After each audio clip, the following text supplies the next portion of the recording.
Assalamualaikum warahmatullahi wabarakatuh. Hari ini kita akan membahas mengenai regulasi diri dalam belajar. Lalu, apa sih regulasi diri dalam belajar itu? Apa pengertiannya? Oke, sekarang kita lihat. Di sini ada dua gambar. Mereka sama-sama belajar ya. Yang satu dengan tumpukan buku dan laptop, yang satunya menggunakan tab. Penasaran kan? Apa itu regulasi diri dalam belajar?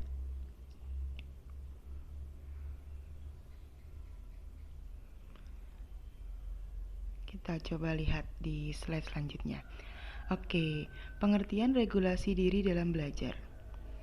Regulasi diri dalam belajar merupakan suatu kemampuan untuk mengontrol atau mengendalikan, merencanakan, dan mengevaluasi proses belajar siswa, di mana peserta didik sendiri yang memprakarsai dan langsung berusaha sendiri dalam memperoleh pengetahuan dan keterampilannya, serta tidak hanya menggantungkan diri pada guru ataupun orang dewasa lainnya.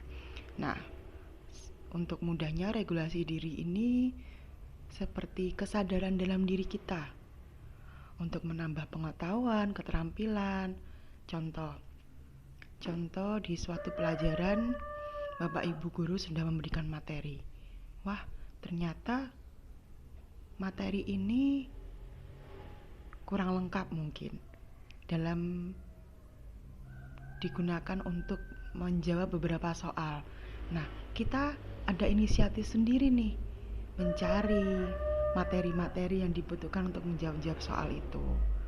Mungkin kita bisa mendapatkannya dari sumber-sumber lainnya, entah dari video pembelajaran, lalu grup diskusi, dan lain sebagainya seperti itu.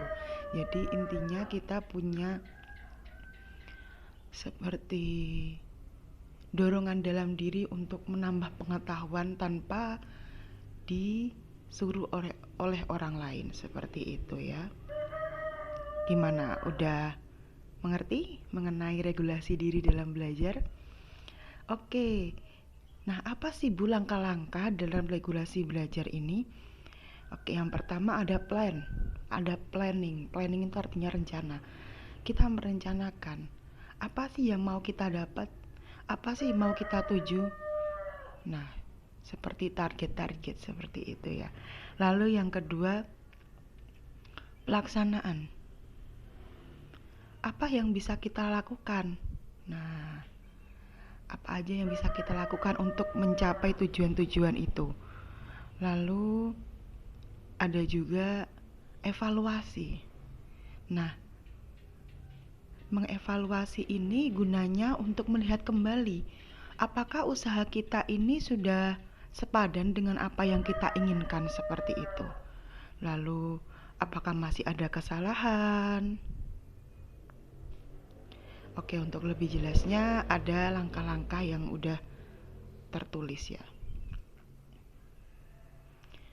Oke, ini langkah-langkahnya. 1. Mampu melakukan perencanaan studi melalui penyusunan goal setting yang jelas untuk hasil yang dikehendaki. Nah, jadi kita punya goal setting, kita punya rencana tujuan. Contoh, saya ingin masuk kampus ini. Nah, coba cari tahu di situ kualifikasinya apa aja, nilai-nilai apa yang diperlukan, seperti itu. Atau ingin mendapatkan nilai yang baik di semester depan, kita sudah punya rencana harusnya. Yang kedua, mengupayakan cara-cara yang dapat dilakukan untuk menyelesaikan berbagai tugas yang diberikan. Dalam artian, kita mengupayakan berbagai cara sekuat tenaga kita untuk mencapai apa sih yang kita inginkan. Mendapatkan nilai baik, apa yang harus kita lakukan. Masuk di kampus yang kita inginkan, apa yang harus kita lakukan. Seperti itu. Lalu yang ketiga, melakukan evaluasi diri yang meliputi hal-hal positif yang dirasakan dan dimaknai sebagai keberhasilan dari usaha yang dilakukan. Nah, di evaluasi ini ternyata nggak cuma kita mendata usaha apa yang kurang, tapi juga usaha apa yang berhasil. untuk lebih ditingkatkan seperti itu.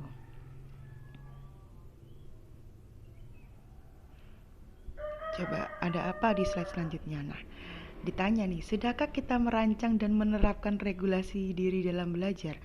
Apakah kita sudah punya inisiatif? Apakah kita sudah punya semacam rancangan dalam belajar? Apa yang harus kita pelajari? Apa yang harus kita tambah dalam diri kita? Seperti itu ya.